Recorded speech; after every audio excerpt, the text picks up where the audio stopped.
દર્શક મિત્રો, વડોદરા ખાતે અત્યારે રોડ શોમાં નરેન્દ્ર મોદી સાહેબ પહોંચી ગયા છે અને ખૂબ જ ઉત્સાહ સાથે પબ્લિક તેમને આવકારવા માટે ઊભી છે। અત્યારે આપ સીધા દ્રશ્યો જોઈ શકો છો કે વડાપ્રધાન અહીંયા જે પોતાનું જે રોડ શો માટેની જે વાન છે તેની પર બેસી ગયા છે અને લોકોનું અભિવાદન ઝીલતા નજરે પડી રહ્યા છે। ગદા સર્કલ ખાતેથી અત્યારે આ રોડ શો શરૂ થયો છે અને હજારોની જનમેદની સાથે અત્યારે વડાપ્રધાન નાગરિકોનું અભિવાદન ઝીલતા નજરે પડી રહ્યા છે। વડોદરા શહેરમાં જ્યારે વડાપ્રધાન પધાર્યા છે અને વડાપ્રધાન હવે વડોદરા હરણી ખાતે આવેલ ગદા સર્કલ ખાતે પહોંચ્યા છે, જ્યાંથી તેઓનો રોડ શો શરૂ થયો છે।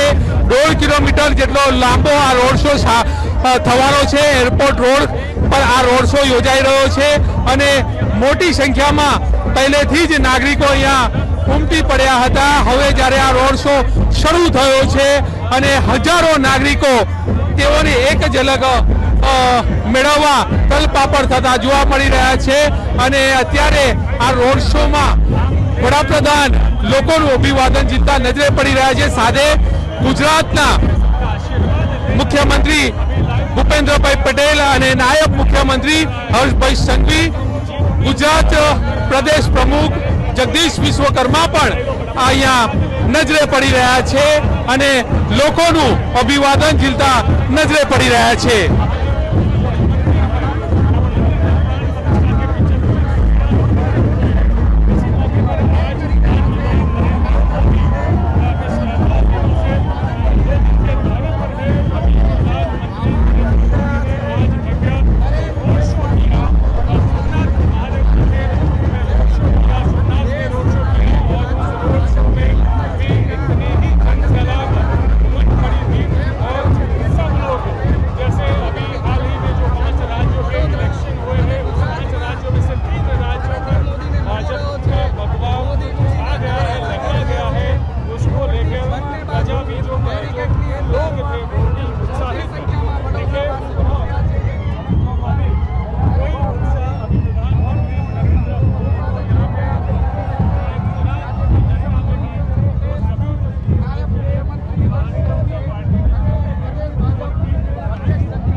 મિત્રો, આપણે દ્રશ્યો જોયા વડોદરામાં જે રીતે વડાપ્રધાન પહોંચ્યા છે, રોડ શો થઈ રહ્યો છે। ગદા સર્કલ ખાતેથી આ રોડ શો શરૂ થયો છે અને વડાપ્રધાન હજારોની સંખ્યામાં લોકોનું અભિવાદન ઝીલતા નજરે પડી રહ્યા છે અને આ જે કાફલો છે તે અત્યારે આગળ વધ્યો છે। નિહાર પંચોલી સાથે Paresh Makwana, spark today news.